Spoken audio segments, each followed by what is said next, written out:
Dan. Hey, Alex. Here we are back again. I'm so excited about this week. I cannot wait to tell everybody about what game we're playing. You'll never guess it. Ever. I don't know. You didn't tell me. So we're the Boards and Bottles guys. We like to pair amazing cocktails with wonderful, wonderful games. Fantastic games, even. So please, all we ask is just like the channel, subscribe, follow us on social media, and always comment. We love the comments. Good, bad, the ugly. Definitely. Let's have them. So this week, we are going to do an amazing game. Talk about a game that is out. All I see right now is buy me, all over the place. So Make sure you go out, make sure you get this game every bit that you can. It is Wonderland's War. Definitely. Love this game. So good. My number one game of last year. It's exceptional. It's so good. And so Wonderland's War, obviously, very thematic. It's all about Alice in Wonderland. You've got the Cheshire Cat back here staring at us. Yep. And you can't see the perspective very well, but this box is humongous. It's huge. Look at this. Oh my goodness. It's such a beautiful game. Got all the upgrades. Had to do it. Had to kickstart it. Got it a little while ago and have played it so many times. I can't say enough about this game. So, area control. We've talked about it a little bit on our top 10 games of 2023, but exceptional. It's played in 3 different rounds. You have a tea party phase to begin every round. Mm-hmm. You can draw cards. You can get quests from those. It's a chip building, a bag building game, and like Quacks, I love Quacks. This is Quacks to the nth degree. Alex is so excited about this. So let's dial it back a little bit. No, you can't hold me back, Dan. Try. With the tea party phase, it's really cool. So everybody's going to start out, and there's this tea party. There's all these seats everywhere, and you're going to put cards out on these seats, and the cards are going to change every age. You can go around this tea party phase as far as you want and get whatever cards you want on this thing. The cards are going to give you upgrades. You're going to be able to hire these Wonderlarians to participate in battles with you. You're going to get upgrades. You've got stats that you're going to be able to bump. And you can go as far around as you want, but if you ever hit the head of the table, bad stuff's going to happen. Shards of madness. Shards of madness. You're going to get a little insane. You've drank too much tea. Happens to the best of us. So, and then what's going to happen is after this tea party phase is done, you're preparing for war, you're going to do a little area control phase where there's different territories throughout the board where you're going to conduct battles. Just amazing. And you have quests that you can, that might say, if you end the battle score at this, then you can flip this card up and you get 3 victory points. And then there's always another ability on the card that if you get that ability, you get 3 more bonus points. And then if you get both, you get 3 more bonus points. Yep. So obviously you're trying to do these quests. Quests are a big way to win. Oh, yeah. But what's amazing for me also is the asymmetric abilities. Everybody has their own ability to start, their main ability, but then as you unlock certain other things, you get 4 more potential other abilities that are just specific to you. Oh, yeah. And it makes so much sense, again, with your character. It does. So, like the Jabberwocky's putting poison in people's tea. Yes. Alice, she goes backwards for some reason. Yeah, goes backwards on the track. The Mad Hatter can call his shot, like, I want this one, or, he can repopulate the board. And he can stay at the tea party a little longer. He can. I love it. It's pretty cool. One of the things that Alex did mention, this is a bag building game. There's chips that are going to go in this thing. And you're going to have a bag of some starting chips, but then you're also going to recruit some buddies to help you along the way. You're going to get like the little rose with the thorns that's going to fight for you. You're going to get cardmen. You're going to get the flamingos they play croquet with. Rook. Yeah. So you're going to get these guys, and they're going to be put in your bag, and that's how you're going to figure out who wins combat. You're going to be pulling these chips out, but there's also a push your luck element to it as well. So if you pull out too many madness chips, you're going to start losing meeples off the board. And if you have too many madness chips, you're going to go mad. You're going to go crazy. Absolutely mad. I like how there's a staggering of the chips. So there's like an exhaust phase. So if you play them, you start at one of the, I think, 5 different realms that you battle in throughout. Mm-hmm. And so you might battle in Area 1. Kind of reminds me of Ankh in that way where Sure. you've got like Rising zone 1, zone. zone 2, Yep. zone 3. So if you know, are sitting here and having heavy battle and you're getting all your best chips right here in the first battle, those might be exhausted. And so battle Exactly. 2, you come into it and you're like, uh-oh, my bag is really You're on thin. fumes. Yes, exactly. And you might take heavy losses. So you really have to think about what's in your bag, you know, how your strategy goes. Yep. But also, during the recruiting phase in the Tea Party, you can draft Wonderlandians, Oh, yeah. which are one of my favorite aspects of the game, which are... Oh my goodness, Dan. There are minis. Oh, What of is a course. game without minis? They're unpainted, Rod. Unpainted, unfortunately, for now. But all these different things. So obviously you've got like starter ones, like the Queen of Hearts is actually your character, but you can draft all these other ones like Tweedledee, Tweedledum, some of the fun ones that you might expect. Yeah, they're all going to have cool abilities as well. So some of them are going to have higher strength. Some of them you can move after a battle into a different space. Some of them you can split up into a battle. So all kinds of cool abilities that go on with them. One of the coolest things I like about this game as far as the battles go. So there's a track, kind of like Dune Imperium, where you're keeping track of strength in this. And as you pull out these chips, you're going to be moving up the strength track. There are certain values where you're going to see a little hammer icon where you can forge a chip, and that's going to allow you to gain additional abilities and kind of weed out your bag of some of your lower powered chips. Can't weed out madness, though. You cannot. But what it does is you can try to get to a certain point and be strategic about where you end this battle. So you may say, I need to end on this forge chip. I don't really care if I win. Or I may have a quest card that I need to be at 10. I don't care if I win. I'm just not going past 10. So you can be in a battle with somebody and you're like, oh man, this guy is going to destroy me. This guy's going to destroy me. And then all of a sudden, when you're pulling chips out, he does the dead hand and says, I'm not continuing on this battle. And all of a sudden you won a battle you didn't think you're going to win. Yeah. So that's kind of cool. It's you don't always know the other players' motives going into a battle.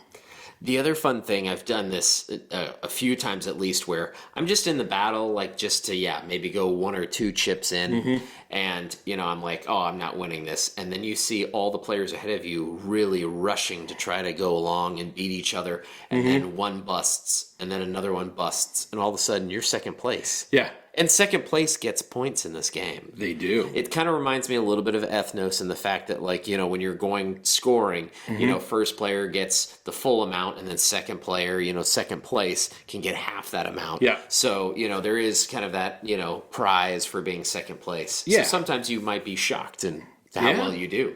Yeah. Always stick in the battle. Definitely, and it's pretty cool as well, because one of the ways that they keep players engaged that aren't involved in the battles, or you have cards where you can bet on who's going to win the battle. Yes. So they're going to put those face down, and so sometimes it's like, I am betting on Alex because I know he's going to win this battle, and Alex is like, yeah, I just wanted to go too. I just wanted to get like something out of this. Like I had a quest card or something. I was never in this thing to win. And all of a sudden you're getting madness shards because you bet on a loser. And it's pretty cool. But you can get other chips if you win. So it's a way to stay engaged when you don't really care about that battle. Talking about chips, the base game comes with cardboard chips, but if you are so lucky to get one of the Kickstarter editions, I always recommend it. Oh, yeah. Because it's like poker chips. It's unbelievable. Yeah, these things are pretty heavy duty. I mean, look at how thick that is. Can you see that? Oh, man. Wow. Like, these things are solid. They're amazing. Love it, love it. It's great to just click those around in the bag.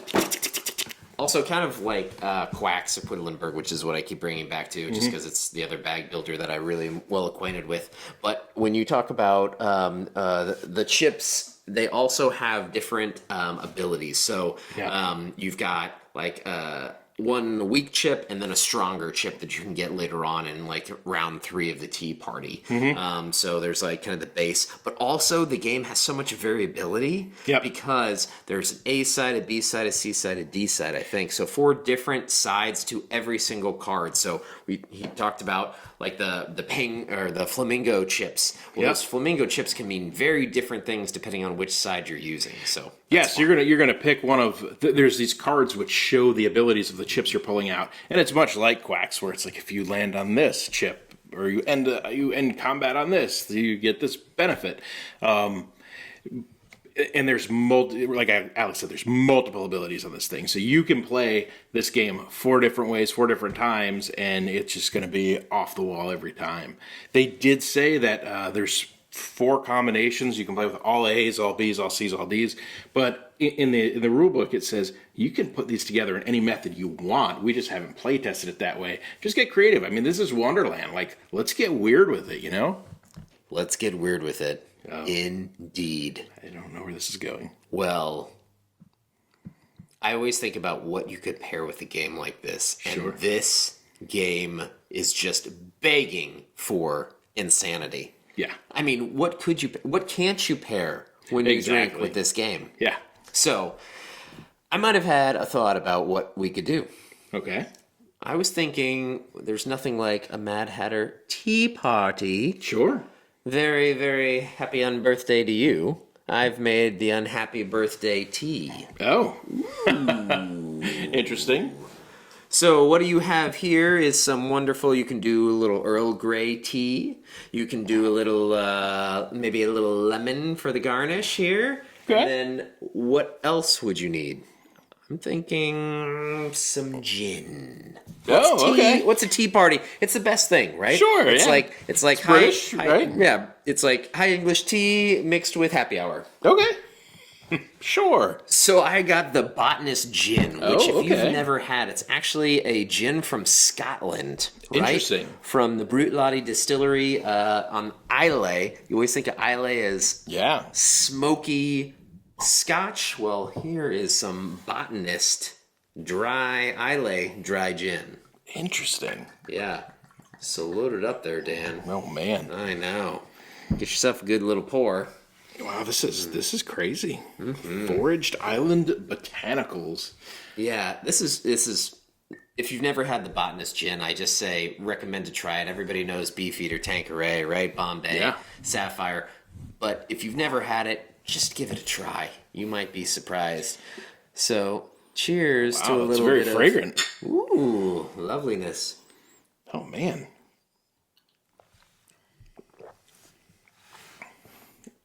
Oh wow. That's tasty. Yeah, a lot of lemon, a little bit of cream in there, and then some amazing dry gin. Yeah, I was gonna say that makes it very herbal. Yep. And what kind of tea is this? I don't know anything about tea. I know as much about tea as I know about wine. Earl Grey tea is Okay. typically what you use. Not a chamomile. You can use whatever you. Ooh, oh, I'm so not used to gin. I'm already getting a little. Ooh, Mad Hatter tea party. So the game is played in 3 different tea party rounds. Right. So it's kind of like Blood Rage, our very first episode, where I came up with that Highland Park, trio for trilogy. the ages. I know, and it's just impossible to take off the top. It is. Should have started in a different age, but. It's okay. Honestly, this is another game I feel that begs to have a different drink for each tea party round. Okay. So we're thinking, as we've paired it, we've got some in the very first act or era or age. We have the Botanist Gin Hot Tea. An unhappy birthday tea. That's right. I like it. I like it a very lot. happy This is birthday tea exceptionally to you. tasty. And what are these things in the bottom? Those are some little crazy whiskey cubes that I okay. threw in there. The ice maker might be broken. I'm sorry. Gotcha. Real life hits you hard It sometimes. does. Anyways. Awesome. Well, this is awesome for Act 1. So Alex had told me to bring the weirdest alcohol that I own. Weirdest, you say? Yes, or for the Wonderlandian tea party. So I don't own a lot of weird alcohol. I'm pretty traditional. You lie. You got crazy stuff. But I did bring this. So this is barrel bourbon, a cask finish series, A Tale of Two Islands. Ooh. We've been hitting this a little bit, as you can see. It is quite good, but it's a little odd. So the story behind this guy is that barrel bourbon. I can't believe you brought another barrel back. I did. You remember what happened last time. But this one's good. This one's good. Barrel Seagrass, which is the bottle that should It is. not be named that I just It named. is, but it's one of the things I like about Barrel is they're not afraid to be weird. Sometimes it's awful. Very awful. Seagrass. Sometimes it's pretty cool. So with this particular bourbon, what they did, this started out In America. in a barrel that contains Scotch, Isla Scotch. So Isla Scotch barrel, smoky, peaty Scotch. What they did with this barrel is they filled it with rum, and they made an Isla finished rum. They now had an empty barrel which contained Isla Scotch, and it contained rum at one point, and they said, let's fill this bad boy with bourbon. Let's get crazy, right? So this is a Isla Scotch finished rum finished bourbon. Yes. Tale of Two Islands. I love it. Tale of Two Islands. Hook me up with our age And 2. this trip will conclude in our bellies with the Act 2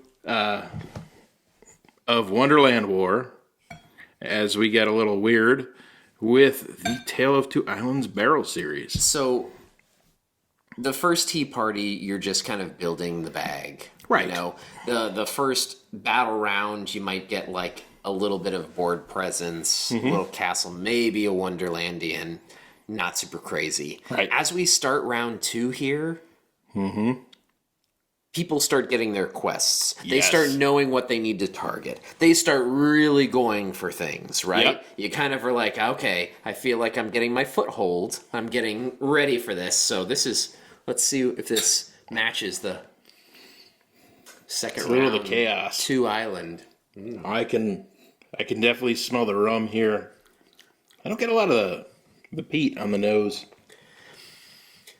Yeah, I don't get a lot of the peat from this. I definitely get the rum, right, with the vanilla, the fruitiness. Yep. There is a slight like pepperiness A little on bit, the finish. I don't know if maybe that's the Isla trying to peek its head out. It's like, have a little smoke in the back. I'm this caterpillar. The Jabberwock. Ooh. Yeah. Definitely gives you an opportunity to get some of your weirder stuff out and share with some friends. That thing is almost 120 proof. I was gonna say, as I'm looking at this, yeah, 59% volume. That's Yeah. heavy. And you got edition 001. That we did, yeah. Wow. It's a cool one. Definitely unique, but yeah, like I said, let your freak flag fly with this one. Like, it's okay to be weird when you're playing this game. That is so true. And I mean, I think this is one of those games that sky's the limit. Dress up how you want to, be insane, cosplay all you want with it. I mean, the first time someone said, we're going to sit down and play this new game, and I think it was our good friend Rod. Mm-hmm. He put out Wonderland's War. We sat down, and I was like, how long is this game? Right. He's like, it's going to be like 2 hours, 2.5, especially since we're teaching it. Yep. I was like, oh my gosh, I do not want to play an Alice in Wonderland themed game. I don't Same. even like Alice in Wonderland, No. to be honest, 100%, Yep. It bit me. Yeah. And it was a good bite. I was like, Definitely. I have to. I think I mentioned on our top 10 games of 2023 that it's the only game I actually have bought while I was playing. While the you're game. sitting at the table, yeah. It was that good, and not because of the theme for me, but if you love Wonderland's War or Alice in Wonderland, oh my gosh, you should be buying that it much right better. now. Yeah. I should have like a link that says like buy. Yeah. I don't know that I'm that tech savvy, but No, if you're into, I would say any of that Eric Lang trilogy, it plays a little like that. Plays a little like Quacks. Keep saying it. Yep. If any of those are your jam, or if all of those are your jam, you got to at least try this one. 100%. All right, so what are we going to do for this last act? Age 3. Curtain call. The curtain call.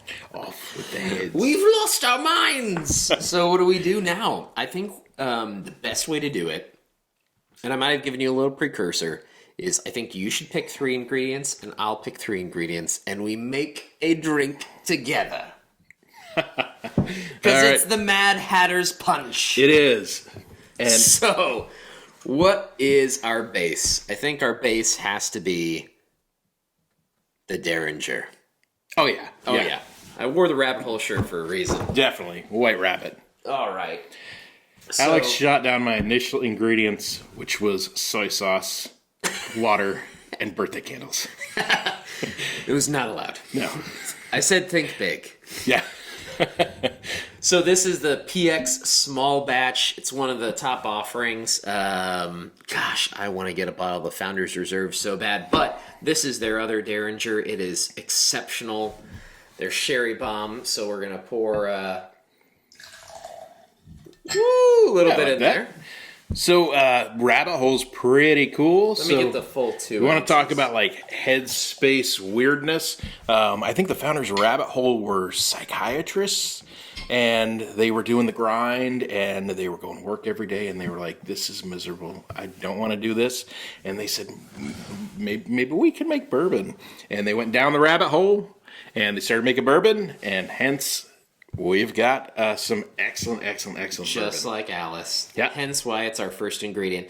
And I went to the distillery. I think you might have as well. But it's amazing. They're so transparent forward. Everything on their walls along the distillery shows how they do things, their process. You know, really, they're environmentally conscious. All the interesting new things, right? And they want to be those people. And so they definitely, are a niche kind of place. Yep. Love it. I actually missed my Rabbit Hole tour. We were at Old Forester at the time, and they dropped the President's Choice bottle at that time. And so we ran a little long at Old Forester, and we did not make it to Rabbit Hole. So next Louisville trip, Louisville, that will be on the agenda. And you have to get the Founder's Reserve when you're there, because that's the nice thing about going is you can get a little sample when you're there, right? Yeah. You pay for it, but you get that sample, and so you can taste just a little bit of what Paradise tastes like, and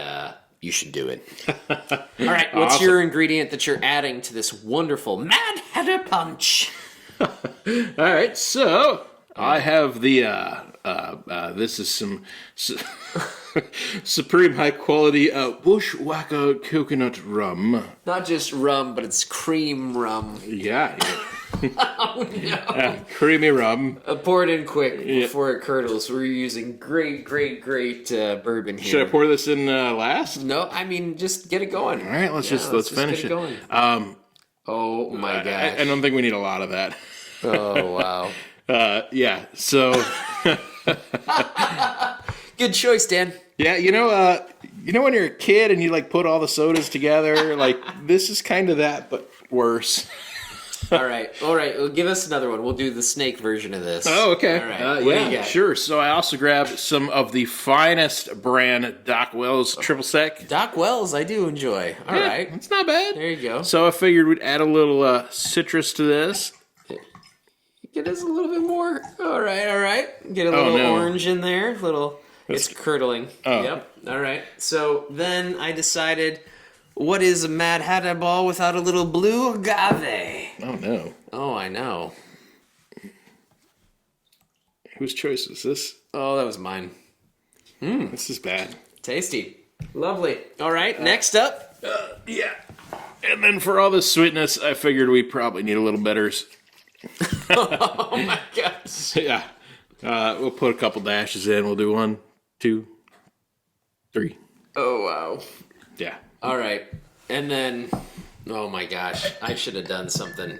We should have really talked about these ingredients before. Yeah, I don't. So, what we recommend for everybody is making sure you have an ice maker that works, because this is sad. B, I don't. I'm not gonna drink. The fun is making sure that you've got a little bit of a, cocktail as you'd wish it. Oh my god. Oh, this looks delightful.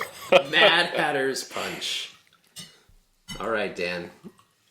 It looks like a caterpillar. For my last ingredient, we have a little bit of dragonberry garnish. Lovely. I'm going to get a little dip in there. All right, Dan. Fabulous for round 3. Let's go. I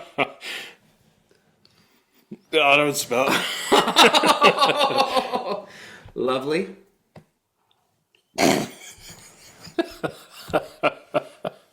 Get a little dragon fruit in there. Oh, man. This is... We got to start planning these episodes a little better. Oh. The dragon fruit saves it. Well, obviously, this is where we ask in the comments, what could you do round 3 better than what we did, right? I would love to hear what you would pair with this game. We went over the game. We talked about 2 solid beginning pairings. This third one went off the rails. As bad. Just like you would in the Mad Hatter's Tea Party. So We're not going to serve that to our friends. oh my gosh, that is not coming That's to not game good. night. No. Maybe we'll just do some Derringer. What do you say? Go down the rabbit hole with Derringer. Yeah, I'm down for that. Oh, man. Oh. I know. Why is it making me cry? I don't know. All right. It's so bad. All right. Where does this... The game for me, if you minus the last pairing there. Yes. But the game for me is a solid, I drink to that. Absolutely fabulous game. We've mentioned it. I can't gush over it anymore. Yep. All right, so where do you think? Do you think that the pairing... We got to take this out of the equation. Let's say it's the 1, the 2, and the wild card. It's the idea of bringing a tea in, bringing a fun whiskey in, and then bringing an X punch in, right? Yeah. Having fun with it. So where do you think that falls on our list? So if minus that, I think it's a top 3. Like Top 3. I think that's where we've got to be looking. I love it. I really do. I think it's 3 for me. Yeah, that's where I see it too. So for me, I think we got too creative. We overshot. The dragon fruit, man, it saves it. What are you talking about? I don't know. I couldn't get past like the moldy, floaty stuff. There was no saving that for me, man. If you never had dragon fruit, it's so good. But yeah, I think this is cool. Get creative with the cocktails. If you've got a group of friends that likes doing this kind of stuff, everybody tell your friends, bring a bottle. We're gonna pull out a new one every age, and you guys are gonna have a good time. Just tell them, make it weird. If we liked absinthe, I probably would have done absinthe on this last one. That's as weird as it gets. I had a bad experience, Dan. Yeah, can't do it. All right. Well, anyways, thank you so much for tuning in. Again, like, subscribe. Let us know in the comments what you would pair with this game, because we want to try that. We're going to play this game so many times, and I'd love to try some of your pairings at our next game night. So, definitely. as we always say, Dan, game hard, drink responsibly, and that is not responsible. Cheers, Dan. Cheers, Alex.